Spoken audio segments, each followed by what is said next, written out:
ते उस वैराग दे विचों ज्ञान जन्म लैंदा है ते वो ज्ञान निमरता ते विवेक वो फिर सुमेल हुंदा है ते उदों फिर इहो जे जीवन के तजुर्बे दीयां गल्लां सामने आउंदियां ने। जे किते उन्हां नूं कोई बच्ची बच्चा बुजुर्गां दे जीवन विचों ग्रहण कर लवे ते जीवन दे च बहुत लाभ कमा सकदा है। पर हुंदा की है, जवानी दे नशे च मती होई। याद रखियो, नशा तां अन्न दा भी है, अन्न दा नशा भी है, पर अन्न दा नशा 2-4 घंटे रहिंदा है। शराब दा, चरस गांजे दा, कई प्रकार के नशे ने दुनिया दे विच। वो नशे भी कुछ समा रहिंदे ने जिस वेले बंदा कोई नशा करदा है, पर कहंदे एक जवानी दा भी नशा है। जवानी दा नशा बड़ा लम्मा हुंदा है ते जवानी दा नशा खतरनाक भी बड़ा हुंदा है। बंदा ना अपने आप नूं बुढ़ा समझदा ही नहीं है। गुरबाणी ने तो कहा 12 बरस बालपन बीते, 20 बरस कस तप ना कियो, 30 बरस कस, ते अखीर च कह दिता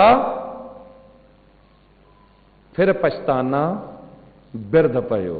तुसी देखो ना, 12, 20 ते 30 लगभग 62 साल की उम्र तक तो बंदा अपनी मर्जी नाल ही जवान बनया रहिंदा है ते ओ अपने आप को बुढ़ा समझदा ही नहीं है। जवानी के नशे च मत्या होया बंदा कई बारी किसी की परवाह नहीं करता। हुण अज दी विचार जो आप कर रहे हैं उत्थे ही आके टिक रही है, जो बाबा फरीद साहब जी ने भी कह दिता। कहंदे तप तप लोए लोए हाथ मरोरों, बावल होई सो शौ लोरों। मैं तपदियां विलकदियां बावली होई फिरदियां, हथ मलदियां लभदियां अपने पति प्यारे नूं, पर मेरा पति प्यारा लभदा नहीं। ते मैं पुकार कर उठदियां काली कोयल तो कित गुण काली।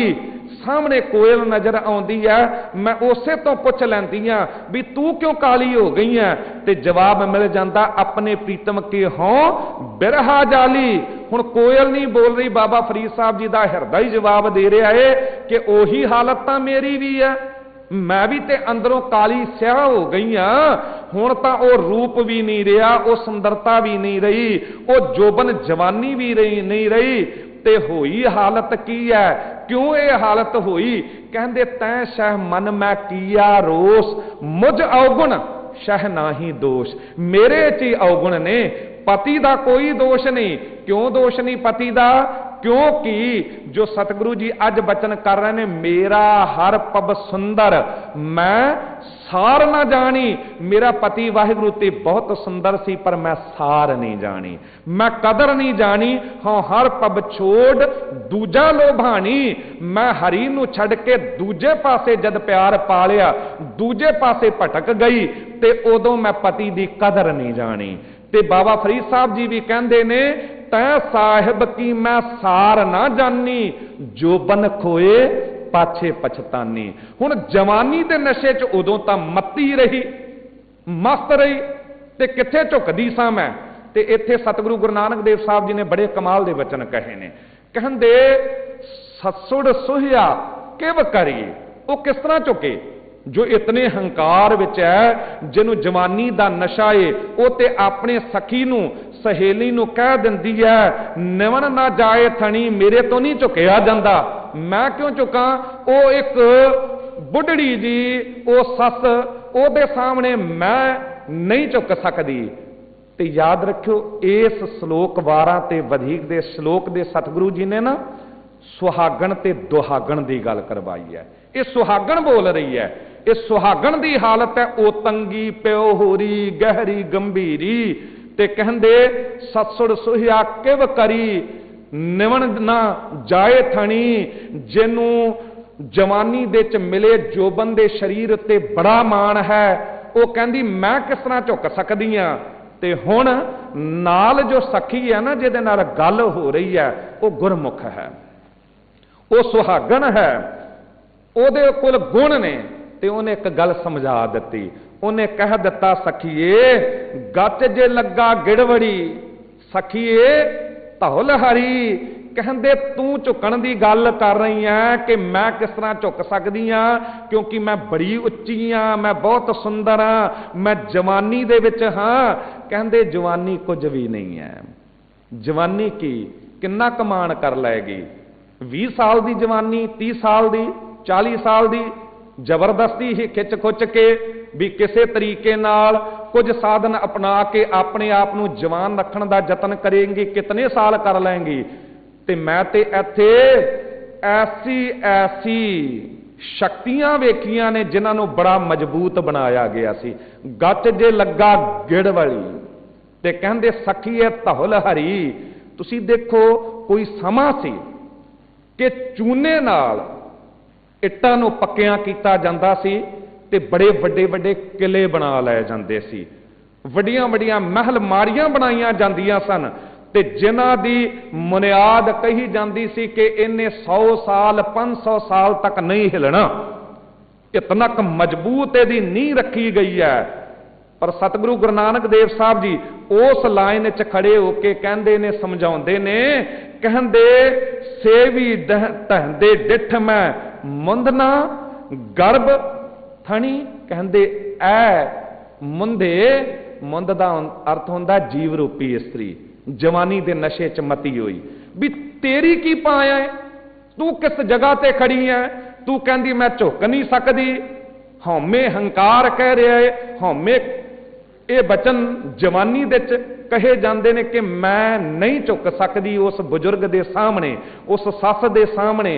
हुण इत्थे सस कौन? निमरता। हौमे निमरता के सामने नहीं झुकन लगी, हंकार निमरता के सामने नहीं झुकन लगा।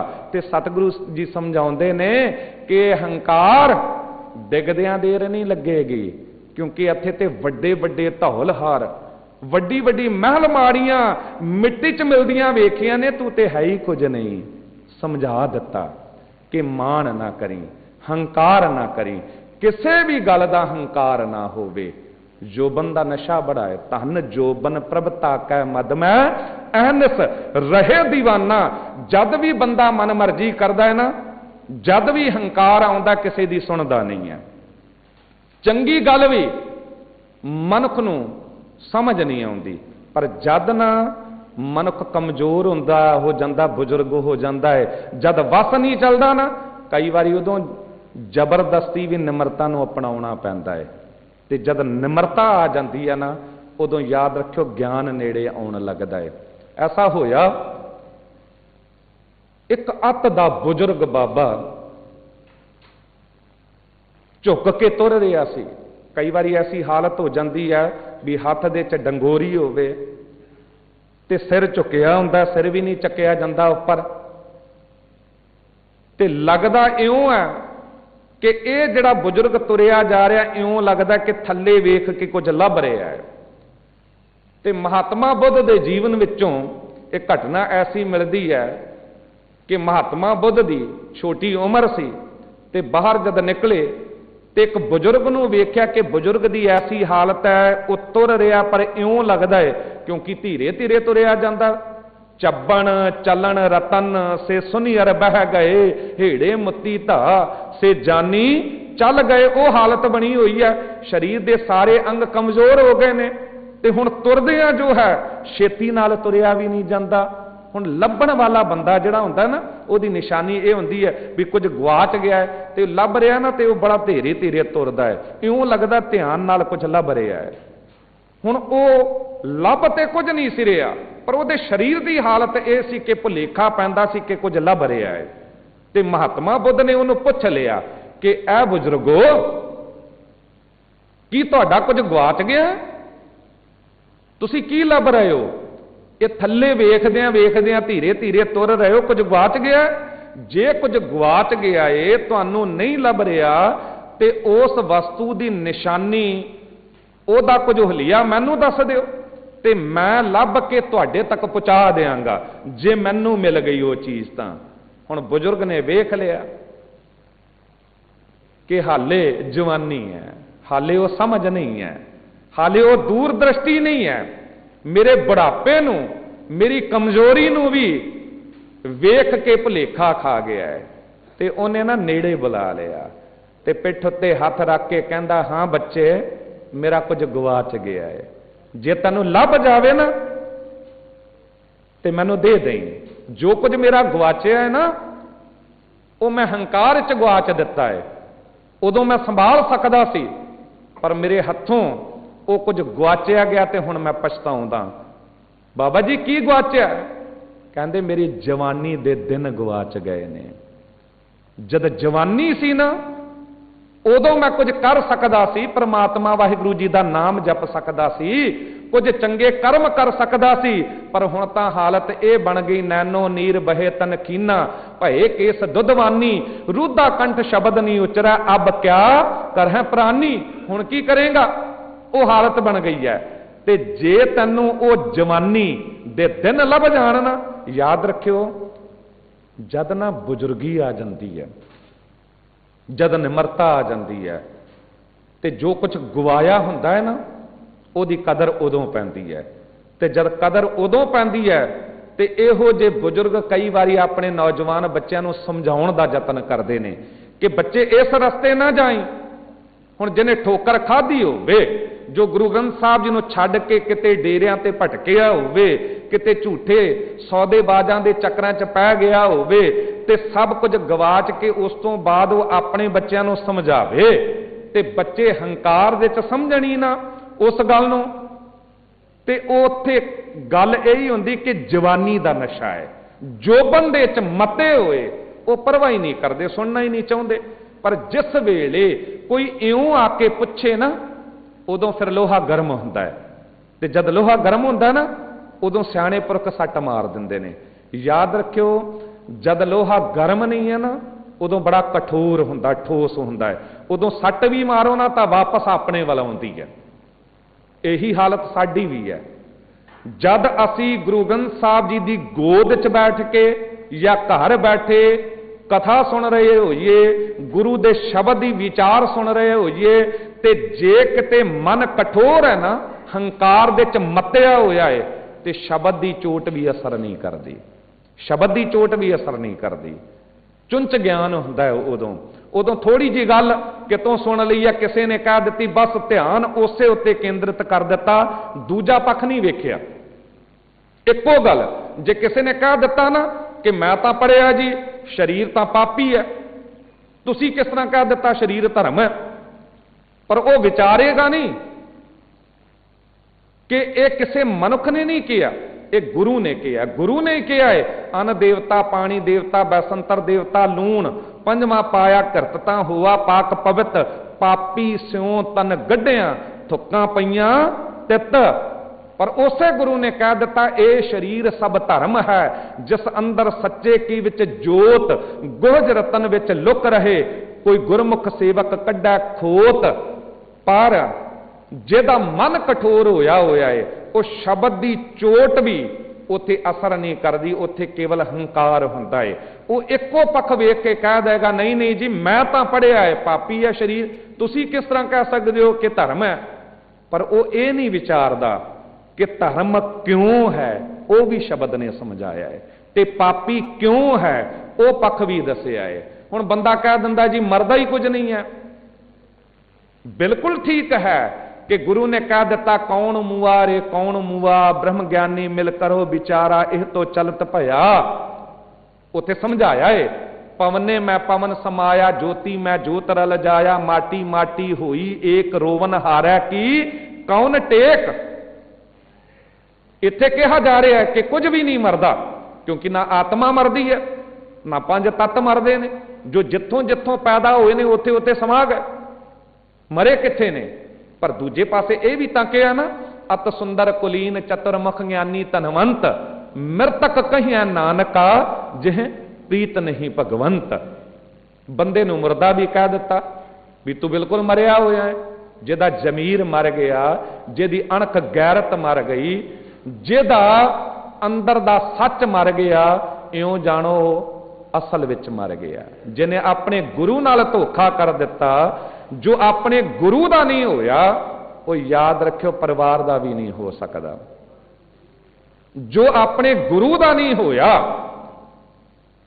वो किसी वेले भी अपनी पत्नी नूं धोखा दे सकदा, पति नूं धोखा दे सकदा, परिवार नूं धोखा दे सकदा, समाज नूं धोखा दे सकदा है। इहो जे बंदे उत्ते विश्वास करना, पाए कुहाड़ा मारिया गाफल अपने हाथ।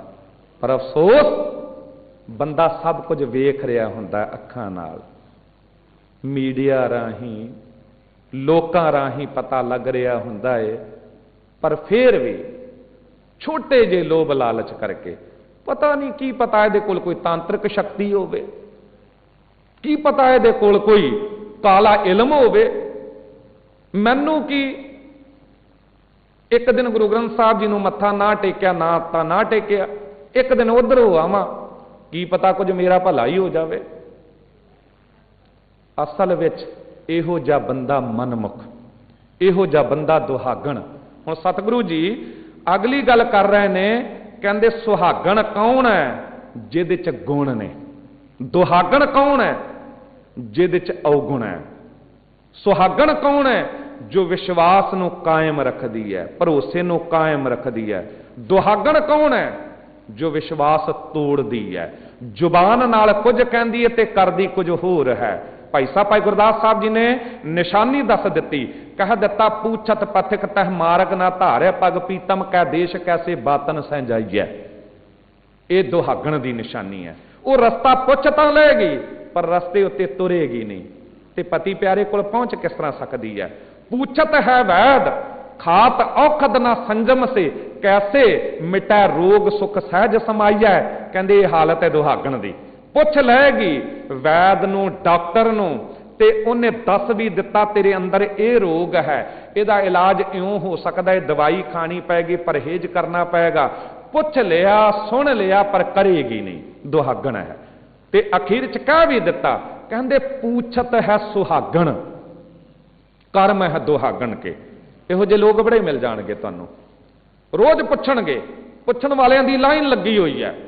पुछ लैणगे किस तरह नाम जपना चाहिए जी, पुछ लैणगे मन किस तरह टिकेगा, पुछ लैणगे जी गुरुद्वारे बैठना किस तरह चाहिए है, पुछ लैणगे जी फलाना काम किस तरह होवेगा, पुछ लैणगे जी कि फलाने डेरे वाले बाबे ने मैनूं शब्द लिख के दिता, उहदी कमाई की है।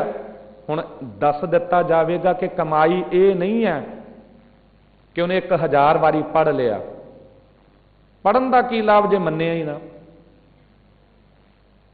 कमाई तो यह है जो शब्द कह रहा है ओहो जा जीवन तू बना लेना।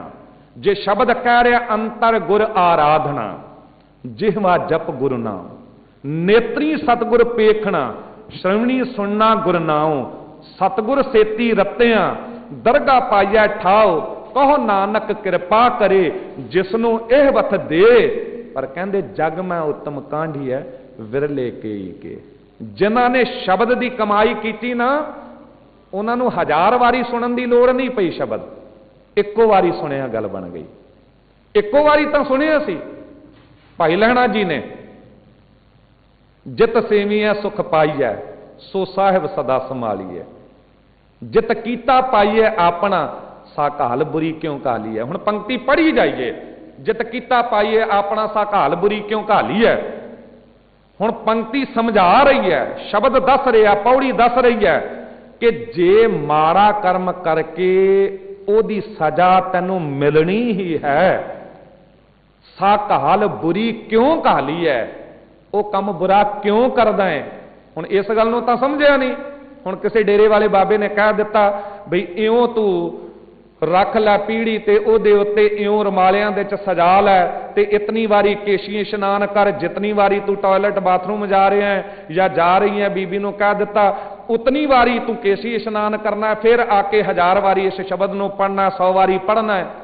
हद हो गई। पढ़िया ते मन्निया ना ते लाभ की होया।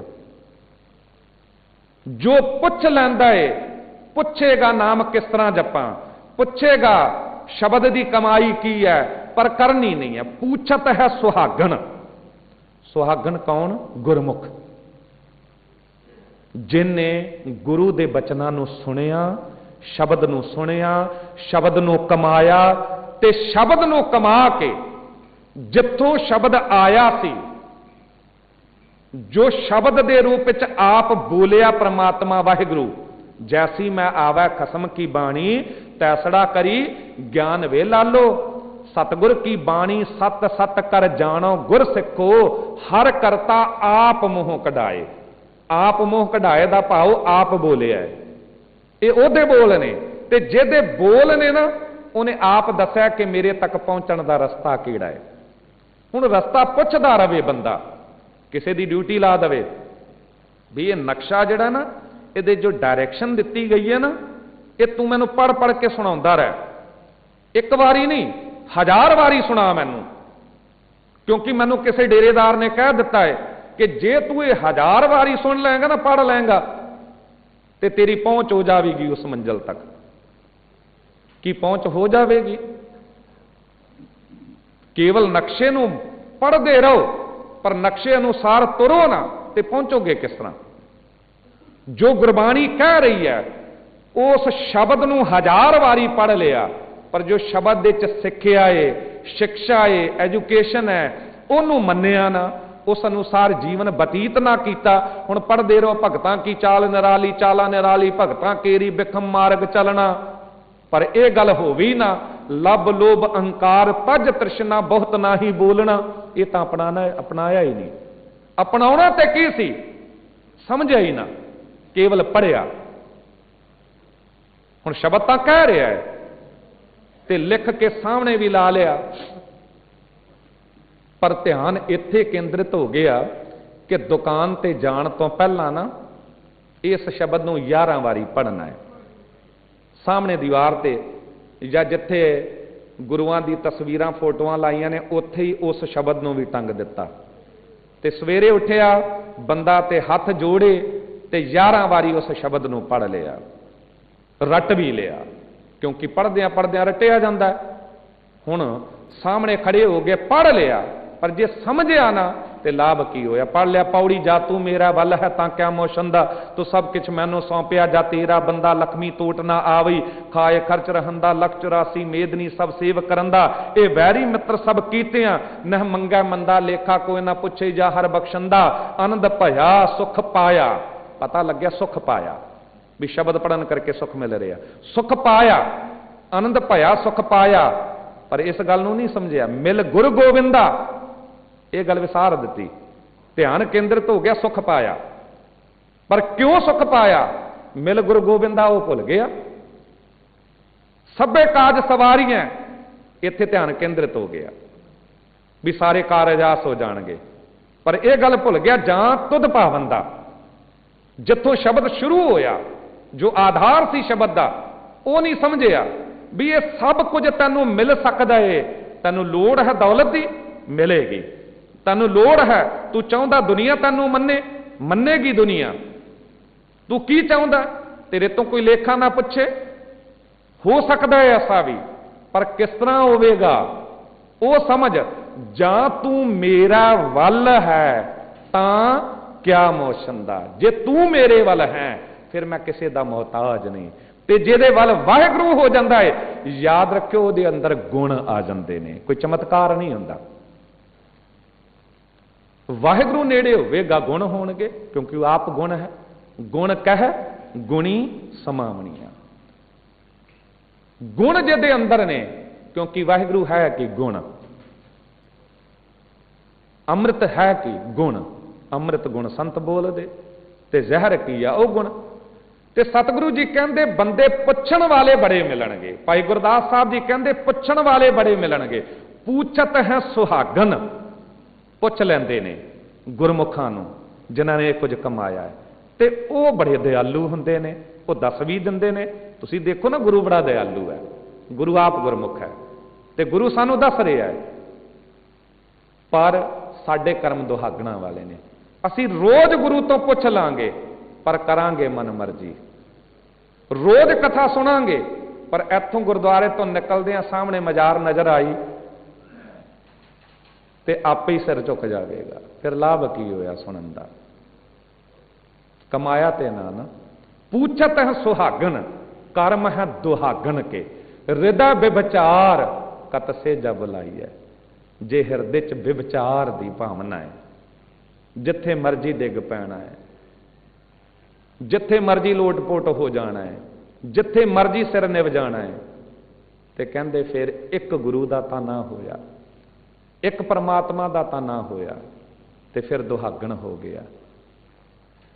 पूछत सुहागण कर्म है दुहागण के हृदय बेविचार कत सेजा बुलाइए कहते गावै सुनै आंखै मीचै ना पाइयै परम पद। हुण जरा ध्यान देना, गुर उपदेश गह, गह दा अर्थ है फड़ लेना, पकड़ लेना, समझ लेना। गुर उपदेश गह ल जो ना कमाई है, गह जो लो ना कमाई है। फड़ के समझ के उन्होंने अंदर टिका के ते केवल समझ लिया तां भी गल नहीं बनेगी। जो लो ना कमाई है, जद तक उन्होंने बचनों को कमाया ना तां तक गल नहीं बनेगी। ते सतगुरु जी कहते मैं विच दोष हों क्यों कर पिर पावां तेरे अनेक प्यारे हों पिर चित ना आवां। कहते मेरे च दोष ने, मेरे च दोष की है? यही दोष है हिरदे च बेविचार है, धोखा देने की आदत है, जगह जगह विक जाण की आदत है। यह दोष है वड्डा। भाई गुरदास साहब जी कहते देख बेको दृष्ट ना दर्श दिखाए बेको। कैसे प्रिय दर्शन देखिए दिखाइए ना, साडी अख इतनी पवित्र कि आके तेरे दर्शन करिए गल बन जावे, ना साडा जीवन पवित्र जो तेरे दर ते प्रवान हो जावे। कह बेको सुरत ना सरन सुन बेको, ना ते साडे कोल इहो जे कन पवित्र ने जो तेरी बाणी नूं चंगी तरह सुन सकन, ना जिहवा इहो जी पवित्र क्योंकि इस पासे लगदी नहीं है। ते किस तरह तेरी गल नूं समझ सकते? मन मैं ना गुरमत, गुरमत मैं ना मन, न चल होए ना उन्मन लिवलाई है, वो हालत है। ते अखीर च कह दिता अंग अंग भंग रूप कुलहीन दीन कैसे बहुनायक की नायिका कहाई है। कोई तो गुण होना चाहिए है, सारे अवगुण भरे हुए ने। सतगुरु जी अज दी विचार च कह रहे हैं मैं विच दोष हों क्यों कर पिर पावां। किस तरह पति नूं प्राप्त कर सकदी हां?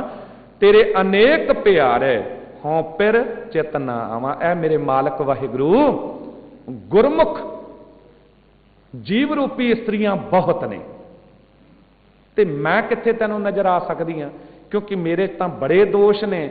जिन पिर राविया सा भली सुहागण। हुण मैनूं समझ आई कि जिन्हां ने पति वाहिगुरु जी की गल नूं मन्निया ਉਹਦੇ नेड़े होइयां वो भली सुहागणा ने। से मैं गुण नाही हों क्या करी दुहागण। हुण मैं जद वेखदी हां जो ना सुहागणा विच गुण ने वो मेरे च है नहीं, मेरे तां अवगुण ने। ते फिर मैनूं समझ आउंदी है भी मेरे वर्गी दुहागण हुण की करे? रोण तो इलावा ते कुछ नहीं कर सकदी, पछताउण तो इलावा ते कुछ नहीं कर सकदी। नित सुहागण सदा पिर रावै। कहते मैं वेखदी हां नित सुहागण सदा पिर रावै। निता प्रति ही सुहागण स्त्री पति वाहिगुरु जी दा प्यार प्राप्त करदी ओहदे नेड़े है। मैं कर्महीन कब ही गल लावै। पर मैं कर्मां तो हीन नूं वो कद गल लावेगा? कदी कदाई जे कृपा कर दवे। ते अखीर च अरदास कीती है सतगुरु जी ने तू पिर गुणवंता हूं अवगणियारा। देखो गुण दी अवगुण दी गल करके अखीर च एक पुकार की है। शायद ये पुकार साडे अंदरों भी निकले ते कोई छिन ऐसा आ जाए कि पति वाहिगुरु सानू अपने गल ला लवे। सब कहते तू पिर गुणवंता, तू पति गुणा नाल भरिया होया है। हूं अवगणियारा, मैं ते अवगुणा नाल भरिया होया। मैं निर्गुण बख्श मेरे